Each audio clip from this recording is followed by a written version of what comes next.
Eu peço que o senhor conte, por favor, qual o seu nome completo, data e local de nascimento. Boa tarde, Calejão. Meu nome é Mauro Capucci Matozinho. Nasci em 27 de abril de 87, na cidade de São Paulo. Qual a sua profissão? Eu sou piloto de avião. Eu voo desde 2007, profissionalmente desde 2009. E nesse período, para quem você trabalhou?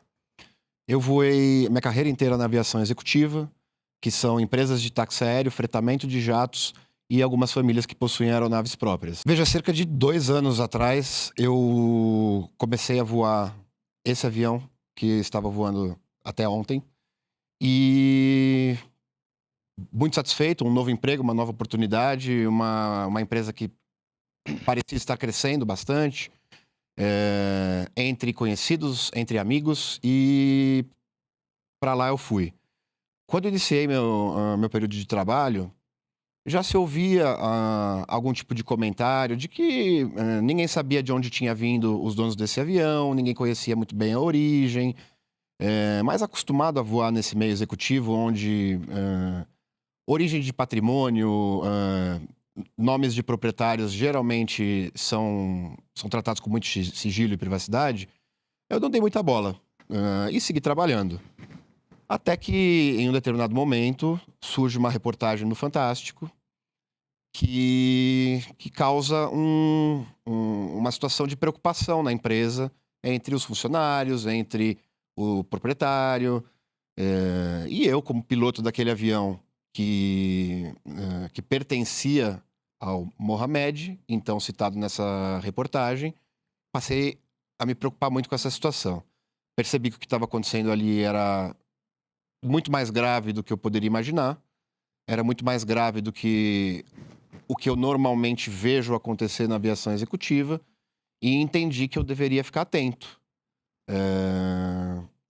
Ao ficar atento, comecei a observar o tipo de voo que a gente estava fazendo, as pessoas que estavam circulando conosco, os destinos que a gente estava frequentando, e tudo que se disse na reportagem do Fantástico naquele momento pareceu fechar a conta.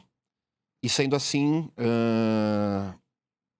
movido por uma intenção de fazer o que eu acredito ser certo, eu acabei falando com o Calejão e o Demore a fim de poder contar essa história. Essa empresa que você trabalhava até ontem, como é o nome? Táxi Aéreo Piracicaba. E esse Mohamed que você fala, quem é o Mohamed? O Mohamed é o que é conhecido como Primo, que está agora na mídia geral, um dos sócios da Copap. A quem pertence a Táxi Aéreo Piracicaba? Táxi Aéreo Piracicaba pertence a uma família atualmente gerida por um indivíduo chamado Epaminondas. Epaminondas Madeira. Epaminondas Madeira. Esse avião que você voava especificamente, você sabia que era desse Mohamed ou ele era da empresa e dizia-se que era dele? Eu sabia que era do Mohamed e do Beto. Beto, quem é? A gente sempre se referia ao Roberto Leme como Beto e ao Mohamed como Morra. Então eu sabia que aquela aeronave pertencia ao Morra e ao Beto. Sabia de você ouvir falar do hangar, do dono da empresa? Sim, porque era a informação que os meus superiores na empresa me apresentavam. Perfeito. Essa aeronave pertence a esse grupo. É um grupo que trabalha com petróleo, é um grupo que trabalha com negócios de combustível e no mercado financeiro. Só para deixar claro, Beto é o Beto Louco, que a imprensa chama... Sim, Beto é quem a imprensa tem chamado de Beto Louco. Roberto Leme, é isso? Roberto Leme. E o Mohamed é quem a imprensa tem chamado de Primo. Que a segunda investigação da Polícia Federal são os dois cabeças dessa organização criminosa de lavagem de dinheiro no setor de combustíveis que passava pela Faria Lima. Exatamente. Essa é a história. Qual é o prefixo da... É o é o Papa Romeo Sierra Mike Golf. Quantas vezes você voou, pelo que você lembra de cabeça, não precisa saber o número exato, mas pelo que você consegue recordar, quantas vezes você voou com o Mohamed e quantas vezes você voou com o Roberto Leme? Até a saída da primeira matéria no Fantástico, a gente voava com muita frequência com o Mohamed e o Roberto Leme juntos. Depois dessa matéria, os nossos voos se focaram no Roberto. Eu diria que com o Mohamed, eu devo ter feito cerca de 30 ou 40 voos, talvez um pouco menos, mas com o Beto foi com quem eu mais voei. A gente permaneceu voando ao longo desses 2 anos, com uma frequência quase que semanal. Então a gente está falando de aí Algumas dezenas de voos. Dezenas com de certeza. voos, Sim, perfeito. sim. Só para a gente ter uma ideia de como era a sua proximidade enquanto profissional com eles, Uhum. né? No caso do Roberto Leme, quando estourou a operação da Polícia Federal, na verdade você levou a família do Roberto Leme para fora do Brasil, é isso? Esse foi o último voo que eu fiz para o Roberto Leme, que foi na semana passada. A gente decolou na quarta-feira e permaneceu no Uruguai, na cidade de Punta del Este, até o retorno no sábado, quando eu pousei no aeroporto do Catarina. E foi o momento em que eu falei com a Polícia Federal, que estava no aeroporto naquele momento. Você foi levar a família dele para o Uruguai antes da operação da Polícia Federal vir à tona, é isso? Sim, eu levei a família para o Uruguai na quarta-feira. Quarta-feira. Isso.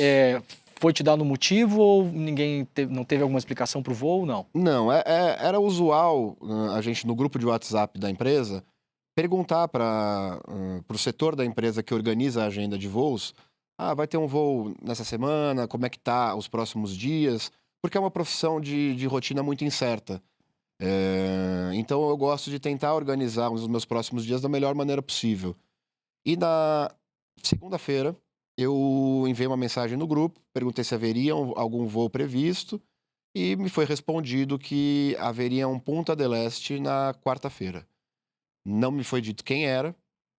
Eu soube quem eram os passageiros na própria quarta-feira, quando eu me dirigi ao aeroporto e olhava a documentação de voo. Você já conhecia a família do Conhecia. Roberto Leme? Conhecia. Então, assim que você avistou eles, você viu que era a família. Sim, sim. E aí vocês foram para o Uruguai, ficaram lá uns dias e depois, quando voltaram, a Polícia Federal localizou vocês no aeroporto já, No né? aeroporto. Que aeroporto era? Aeroporto de Catarina, em São Roque. É um aeroporto exclusivo para operação de aviação executiva. Perfeito. E ali você deu um depoimento para a Polícia Federal. Sim. Quanto tempo mais ou menos durou esse depoimento?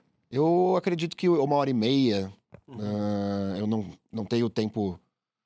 Não tenho tempo exato, mas 1h30 de depoimento. Perfeito. E para a Polícia Federal você confirmou, ou seja, você na verdade contou as histórias que você testemunhou, que foram as mesmas histórias que você contou pra gente nas nossas conversas, inclusive na nossa primeira conversa gravada, que foi antes desse período, né? Isso, em relação à conversa com a Polícia Federal, se deu muito em torno de que tipo de voo você fazia, para que destinos você ia, que pessoas estavam a bordo em determinados voos.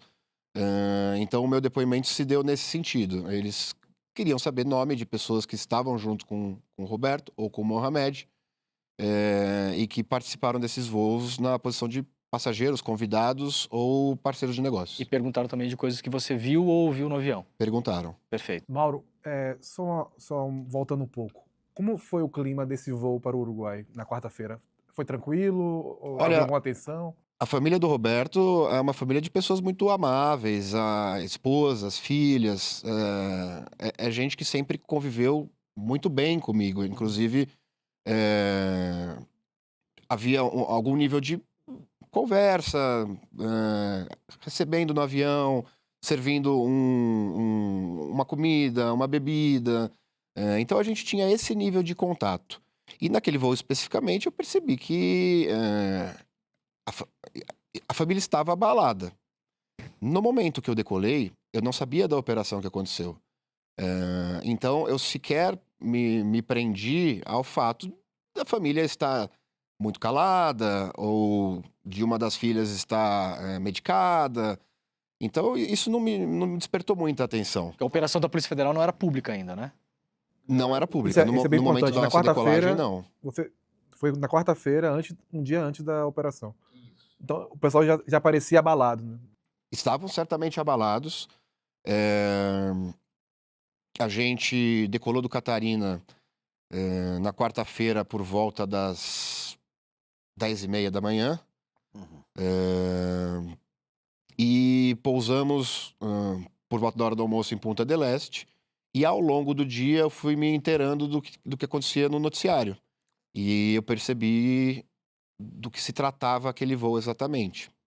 Ao longo do dia seguinte, na verdade. Isso, né? Vocês exato. voaram na Exato. quarta. Ao longo do período em que eu estive em Punta del Perfeito. Este, as notícias começaram a circular com muita intensidade. Os nomes apareceram no jornal, inclusive o nome do Roberto. E, embora aquilo não tenha me causado exatamente surpresa, Entender a situação que a família estava passando ali e que eu estava participando foi a realização de que algo muito sério estava acontecendo. O que você pode dizer de fato, então, pela cronologia, é que a família do Roberto Leme saiu do Brasil antes de estourar a operação da Polícia Federal. Isso. Perfeito. E esse meu voo foi marcado na segunda-feira, antes da operação da polícia. Então, a operação foi na quinta, já na segunda, daquela mesma semana anterior, a viagem já estava Já marcada. estava marcada. Você fez um relato dando conta de uma questão envolvendo o senador Ciro Nogueira. Sim. Eu peço que você reproduza na íntegra o que você tem a dizer sobre isso.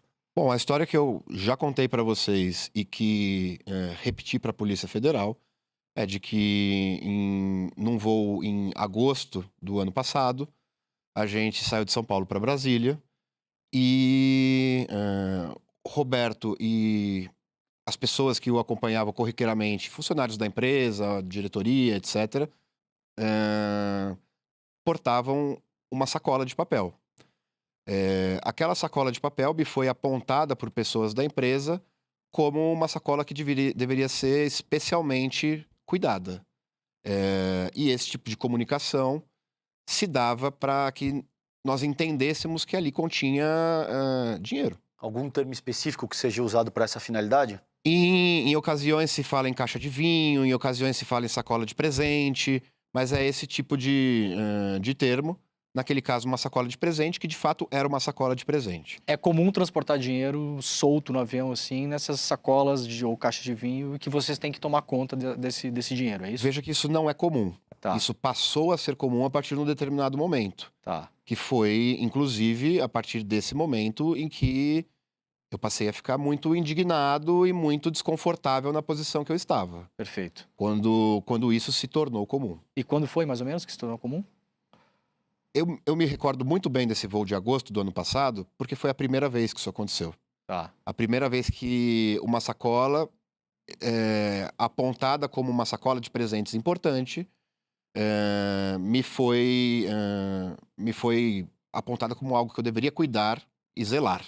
Quem te apontou, Mauro? Foi o meu superior na empresa, o meu então chefe Epaminondas. Superior na TAP. Isso. Certo? Exato. Tá. Eu sempre fui funcionário da TAP. O modelo de negócios que a TAP estabeleceu com a Alta não tem relação com a quem eu prestava serviço, que era a Táxi Aéreo Piracicaba. Perfeito. Essa sacola foi transportada aonde?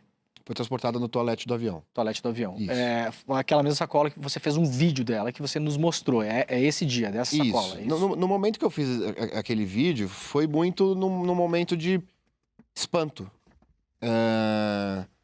Eu fiz aquele vídeo no intuito de demarcar que eu não estava maluco. Porque eu já havia feito algum comentário ou outro com um amigo, no intuito de desabafar. Tipo, veja a saia justa que eu tô. O meu trabalho está se dando dessa forma. E sempre havia uma tentativa de mitigar a gravidade dessa situação. Não, fica tranquilo, você não está fazendo nada de errado, você só está voando, de repente não é nada disso. Esses seus amigos te diziam isso? Sim. E assim, como naquele momento aquilo ficou evidente, e mesmo o vídeo não tendo filmado o conteúdo da sacola, é muito fácil perceber a largura da sacola, a altura do que estava dentro da sacola, o volume de peso daquilo. Você chegou a palpar a sacola também? Eu palpei a sacola, eu levantei a sacola, inclusive fui eu quem tirou a sacola do toalete e coloquei na área dos passageiros no avião. Não era um objeto sólido, um relógio, uma estátua? Certamente não era. Perfeito. Certamente Roupa, não era. camisa, tinha uma textura de roupa, de blusão, de camisa, de camiseta? Não, a textura, o que talvez eu comparasse é que teria peso de livros dentro de uma sacola. Uhum. E era, evidentemente, um bloco de alguma coisa deste tamanho, por este tamanho. Perfeito. Conta quem estava nesse voo, por favor. Nesse voo específico, quem estavam era o Roberto Leme e funcionários da empresa que estavam frequentemente voando conosco. A empresa? Desculpa, são duas empresas diferentes. Perfeito. E eu vou me referir a elas como Táxi Aéreo Piracicaba Tá. e Copap. Tá, então quem tava? Era o Roberto Leme, funcionários de qual Da empresa? Copap. Da Tá. Copap. O que você ouviu durante esse voo? Nesse voo especificamente, no momento do desembarque em Brasília, a gente para num hangar na área da aviação executiva do Aeroporto Internacional, e eu permaneço na cabine fazendo o que a gente chama de cheque de abandono, onde a gente garante que está tudo efetivamente desligado, que tudo foi encerrado na cabine de forma a deixá-la pronta para o próximo voo. Isso geralmente toma de 5 a 10 minutos, até o momento de você preencher a documentação. Há uma documentação para ser preenchida. Durante esse tempo, é o momento que os passageiros estão desembarcando e passando muito próximo à cabine. E nesse momento do desembarque, eu ouvi o Roberto Leme dizendo que, na verdade, perguntando se estava tudo certo com o Ciro, se o Ciro já estava os aguardando. E a forma que ele se referiu foi o senador Ciro. Eu, ouvindo isso, entendi que se tratava do único senador de nome Ciro. Ele chegou a falar o nome de Ciro Nogueira. Ele se referiu ao senador Ciro. Senador perfeito. Ciro. Ele perguntou isso para quem? Ele perguntou isso para um dos funcionários que estava ali desembarcando junto com ele. Tá, se tava tudo certo e falou Se mais estava alguma tudo coisa? certo, ele citou diversas vezes o nome Ciro. Tá, Eu acho que naquele momento do desembarque e uma conversa rápida, foi coisa dele citar Ciro 5 ou 6 vezes. perfeito.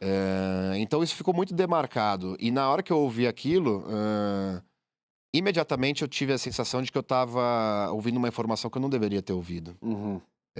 Essa conversa aconteceu dentro do avião? Aconteceu dentro do avião. No avião já em pista? No avião, já parado no hangar, Motor no que a gente desligado. se refere como pátio, motores Perfeito. desligados, cabine já apagada, e eu no processo de organizar a documentação para que após a saída dos passageiros, eu saio. Perfeito. E aí?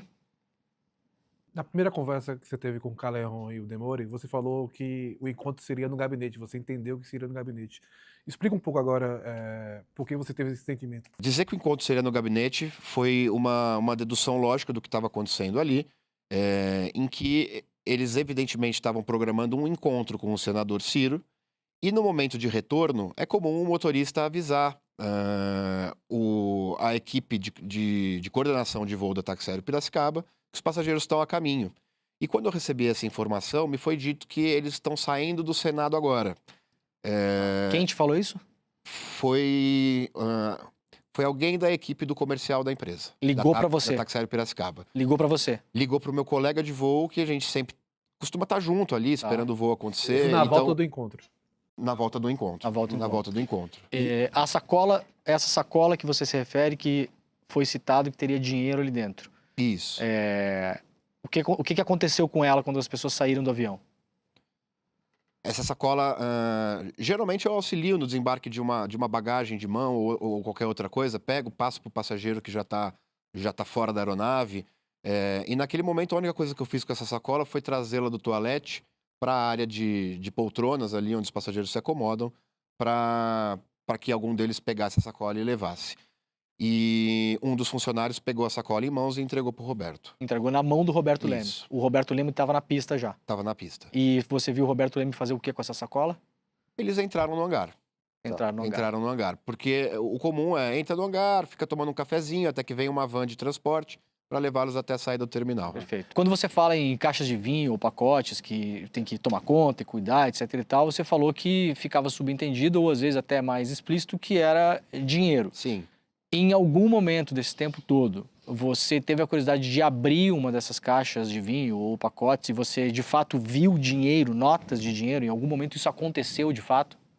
Usualmente eram embalagens muito bem fechadas, muito bem grampeadas. Evidentemente não com os lacres originais, mas com grampos de papel. Se você fosse abrir, alguém ia notar que você abriu, por exemplo. Exatamente. Porém, houve uma oportunidade em que uma dessas sacolas estava com o canto com uma distância para o grampo e era possível enxergar por uma fresta. Perfeito. O que eu enxerguei ali, numa sacola de mesmo volume, da primeira que eu descrevi. Uma sacola muito parecida com aquela que você gravou no vídeo? Exatamente. Exatamente. Só Exatamente. que a diferença é que ela estava, em vez de super bem grampeada, ela estava com o grampo mais longe da borda. Isso, De modo que se você olhasse... Como se o grampo da ponta tivesse soltado e Perfeito. ela tivesse ali com uma dobrinha Ok. para fora. E nessa dobrinha eu consegui empurrar com os dedos e observar que o que tinha ali eram notas de R$ 200. Notas de R$ 200. Isso. Só isso. Isso você viu, certo? Isso eu vi. Essa sacola estava em cima do toalete. No mesmo intuito da outra sacola, a minha intenção era pegá-la e colocar dentre as poltronas dos passageiros para que alguém a descarregasse. Na entrevista anterior, você citou o presidente nacional do União Brasil, Antônio Rueda. O que você sabe sobre ele? O Antônio Rueda é uma pessoa que já fazia negócios com a Táxi Aéreo Piracicaba desde quando eu cheguei lá como funcionário, aproximadamente 2 anos atrás. Ele já era um nome que circulava como um sócio em uma aeronave de pequeno porte, uma aeronave até das mais modestas. Sempre que a gente fala em sócio, não necessariamente é o sócio no papel. O nome dele está na aeronave, é isso? Sempre que a gente fala em sócio, uma das pessoas que aportou dinheiro para a aquisição de uma aeronave. Perfeitamente. A organização disso em CNPJs, em empresas, é feita de diversas maneiras possíveis. Perfeito. O nome da pessoa não necessariamente vai aparecer como dona da aeronave. Não, inclusive é muito comum que se crie uma empresa que não seja diretamente ligada ao nome de uma pessoa que não queira ter o seu nome atrelado àquela aeronave. O que é comum na aviação executiva, porque são pessoas que sempre prezam por privacidade, por não exibir um patrimônio. Então, são práticas comuns que empresas que operam aviação executiva têm, de maneira corriqueira, conduzido. Perfeito. Então, você ouviu falar no nome do Rueda? Ouvi falar do nome do Rueda na época que eu entrei na empresa, como alguém que estava com sociedade numa aeronave modelo Premier, que é uma aeronave a jato das mais modestas, como eu falei. E aquilo não me despertou grande espanto. Afinal, um cacique desse porte, uma aeronave de porte compatível, naquele momento não me pareceu algo suspeito por qualquer motivo. Qual o valor, Mauro, de uma aeronave dessa, em média, só para a gente colocar em perspectiva? Um jato leve, como é o Premier, é uma aeronave que vai se encontrar no mercado de usados, dependendo do seu ano, da sua condição, mas a gente pode falar cerca de $3 milhões. Só pra gente reiterar, você disse que ouviu o nome do Rueda quando você chegou na empresa. Quando foi isso? Só pra gente... Eu entrei na empresa em novembro de 2023. E já no começo você já ouviu o nome dele, já era citado. Sim, porque era uma das aeronaves mais novas, então eu me lembro que estava no momento de contratar pilotos para aquela aeronave. E então havia constantes conversas nos corredores da empresa, nos escritórios, a respeito daquela aeronave do Rueda, que em geral se referiam como aeronave do Ruedinha, como um assunto da empresa. Precisa contratar piloto, precisa mandar para treinamento, precisa providenciar uma garagem, enfim, coisas relacionadas à operação de uma aeronave. Perfeito. E aí? Isso. Ao longo desses 2 últimos anos, você disse que houve múltiplas aquisições de aeronave e você ouviu o Epaminondas citar o nome do Rueda como sendo, olha, precisa gastar o dinheiro que o Ruedinha está colocando na empresa. É isso? Conta essa dimensão cronológica, como o Demori colocou. Vamos lá. Nos últimos 6 meses, houve a aquisição de uma série de aeronaves a serem agregadas na frota da Táxi Aéreo Piracicaba. A gente está gravando em setembro. Nos últimos 6 meses, você fala o quê? Do começo do ano, primeiro trimestre desse ano de 25 para cá, é isso? Isso. Tá. Foi quando essas novas aeronaves começaram a ser aventadas. Tá. Então, o meu chefe direto dizia, vai chegar um Gulfstream G200, um modelo de aeronave. Vai ser bacana, um G200, avião novo, avião maior.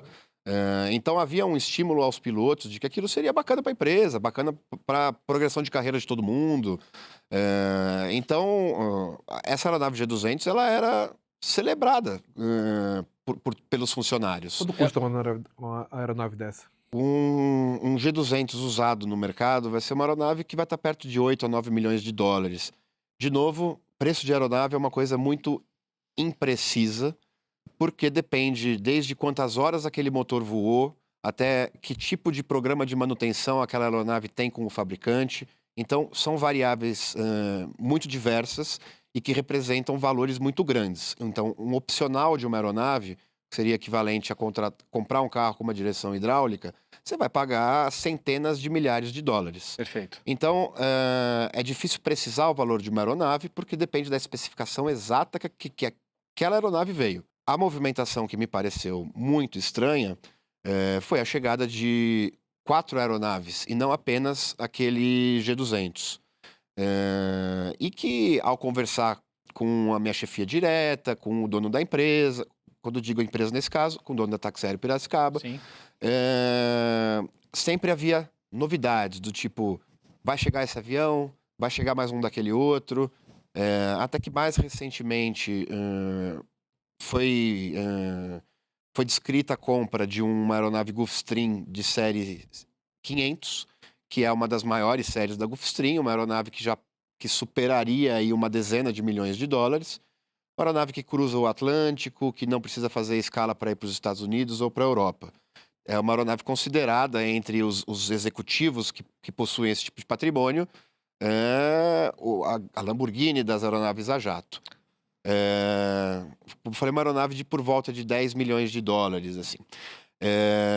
Essa aeronave, ela estaria sendo testada pelo Ruedinha num momento de um voo de experiência, no qual ele foi para a Grécia, e isso se deu no mês passado. Mês passado, agosto de 2025. Isso. Só para deixar claro, Mauro, em todas as aquisições que você falou que aconteceram nos últimos meses, o Rueda tinha participação. Tinha participação. Como é que você sabe disso? Isso eram informações que nos eram passadas pela nossa chefia. Epaminondas. Isso, o proprietário da Táxi Aéreo Piracicaba. Então, só para recapitular, quando você chegou na empresa logo no começo, o nome do Antônio Rueda já circulava pela empresa. Ele tinha efetivamente, não necessariamente você vai saber, mas ele dizia-se que ele tinha uma aeronave lá que era uma aeronave, até onde entendo, mais modesta. Sim. Isso a gente pode dizer que passou mais ou menos 1 ano e meio. E aí, Sim. nesse meio ano final, até você sair da empresa, no momento que a gente está gravando agora, setembro de 25, foram feitas aquisições de mais 4 aeronaves, é isso? 4 aeronaves. Todas essas 4, você sempre ouviu da empresa que era dinheiro do Antônio Rueda para comprar essas aeronaves. Justamente. Então, a gente está falando de 5 aeronaves. E essa última aeronave que eu falei, o Gulfstream de série 5, de série 500, desculpe, eu não sei se ela foi de fato adquirida, porque a aquisição estava sendo feita no momento em que essa operação da polícia acontece, mas ela estava no processo de ser adquirida quando eu me desliguei da empresa. Perfeito. Se a gente for pegar uma média, só para ter uma ideia, eu sei que você explicou que os preços são muito variáveis, mas se chutar numa média, você é um piloto experiente, voa já há mais de uma década, conhece muito bem as aeronaves, como imagino que uma pessoa comum que goste de carro conheça carro. Sim. A gente sabe imaginar o preço de um carro, né? Claro que varia se o carro está em bom estado ou não está em bom estado, se tem muita quilometragem, não tem. Acho que a relação é mais ou menos a mesma, né? Sim. Se está mais desgastado ou menos desgastado, mais bem cuidado ou não. Sim. Se a gente for pegar uma média, fazendo a contabilidade das 4 aeronaves que você tem certeza e dessa quinta que eventualmente iria chegar, que ele fez esse voo teste. A primeira, mais ou menos quantos milhões de dólares? Primeiro, o jato mais leve, por volta de 3 milhões de dólares. A outra? Que foi já um jato que é considerado um jato mid-size, de categoria mid-size, uma aeronave de uns 8 ou 9 milhões de dólares. A terceira? A terceira foi um Citation Excel, um jato de 5 ou 6 milhões de dólares. A quarta? Um Citation Jet, CJ, por volta de 4 milhões de dólares. E a quinta, que você não sabe se de fato a compra foi efetivada? Foi uma aeronave Gulfstream de série 500, que é aeronaves que vão partir de 10 milhões de dólares. O que você ouviu sobre essa necessidade de comprar tanta aeronave em um período tão curto de tempo? Havia, por parte ali da chefia da Táxi Aéreo Piracicaba, um clima de um boom de crescimento na empresa. E isso foi justificado como sendo um grupo muito forte, encabeçado pelo Rueda, que vinha com muito dinheiro que precisava gastar. Então, a aquisição de várias aeronaves foi financiada e há um projeto, que eu não sei se foi concretizado ou não, da aquisição de um hangar no Aeroporto Internacional de Brasília. Um hangar para a Táxi Aéreo Piracicaba? Exatamente. Porque ela está num hangar hoje que não é um hangar dela, é isso? A Taxair Piracicaba é baseada no Campo de Marte, no momento. Perfeito. E a intenção seria criar uma nova base em Brasília. Mauro, você falou que estava muito acostumado pelos seus anos de voo e que é muito comum nesse meio. Você vê várias coisas não usuais, digamos assim, porque você voa com pessoas que têm muito poder, muita influência, conhecem muita gente. E nesse meio, como você está nos descrevendo, assim, acontecem muitas coisas que surpreendem quando você olha, né? Então, você contou na nossa primeira conversa e ao longo dos meses que a gente vem conversando, que é comum que os pilotos se anestesiem um pouco e não deem mais tanta atenção para as coisas que acontecem na aeronave. Vai virando meio paisagem, coisa comum. Você tinha, como você nos relatou, muito essa cabeça também, né? Ah, é meu emprego, estou ganhando minha grana, estou bem aqui, estabelecido, é um emprego bacana. Só que em determinado momento você falou que você teve uma virada na sua vida por uma questão pessoal, né? Que fez você olhar a vida de uma outra maneira. Eu estou te perguntando isso porque isso faz parte da sua decisão de estar contando essa história também, que pode ter efeitos sobre a sua vida. Aliás, eventualmente vai ter efeitos sobre a sua vida. Queria que você contasse, se você se sentir confortável, qual foi esse seu ponto de virada, essa sua história. Quando eu tinha 29 anos, eu tive câncer de fígado. E teve um momento muito marcante na minha vida em que eu fui numa consulta no Hospital São Paulo, num atendimento pelo SUS, e o médico muito friamente olhou no meu prontuário e me deu um diagnóstico de hepatocarcinoma. Cara, aquilo ali foi um baque, foi uma porrada, assim. Inclusive é uma sensação muito análoga à que eu tô vivendo hoje. A sensação de que a vida como eu conheço não existe mais. Desculpa, gente. Pelo fato de eu ter tido esse câncer e o meu prognóstico ser muito ruim, havia 87% de chance de eu morrer em até 3 anos. Cara, na hora que dispararam esse cronômetro, é muito diferente. Eu falo com os meus amigos, eu brinco que eu peguei a morte na mão, assim. E isso mudou minha vida completamente. Mudou minha forma de enxergar o mundo, as pessoas. Não significa que imediatamente eu me tornei uma pessoa iluminada, não é disso que eu tô falando. Não tô falando de redenção pessoal, inclusive nem sequer acredito em redenções pessoais, eu acredito em coisas estruturais. Mas naquele momento estava claro para mim que as coisas que eu fazia não eram as coisas mais importantes. Que correr atrás de uma carreira brilhante, que correr atrás de um acúmulo de patrimônio, não tinha qualquer significado frente à realidade da morte, frente à tangibilidade dessa coisa tão intensa, né?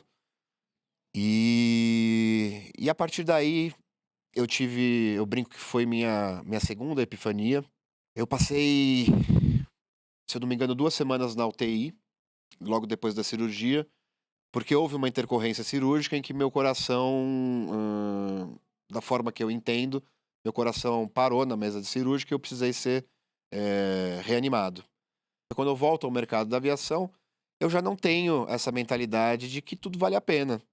De que, na verdade, não vale a pena se eu não estiver feliz, orgulhoso, satisfeito, pronto para compartilhar as alegrias do meu trabalho com as pessoas que eu gosto, que eu amo, que eu tenho ao meu lado. Pessoas que eu me preocupo muito nesse momento. E que eu acho que é o que me faz ter essa dificuldade, é o que me faz ficar emocionado. Porque não havendo as pessoas que eu amo, eu não teria problemas de vir aqui conversar com vocês, de responder perguntas da Polícia Federal. Havendo essas pessoas que eu amo e entendendo que talvez esse seja o vespeiro mais horroroso para ser cutucado, eu temo pela segurança das minhas pessoas amadas, eu temo pela minha própria segurança. E no final das contas, cara, eu acho que quando eu tento entender a motivação, o porquê que eu fiz isso, o porquê que eu me expus dessa forma, É porque é a coisa certa.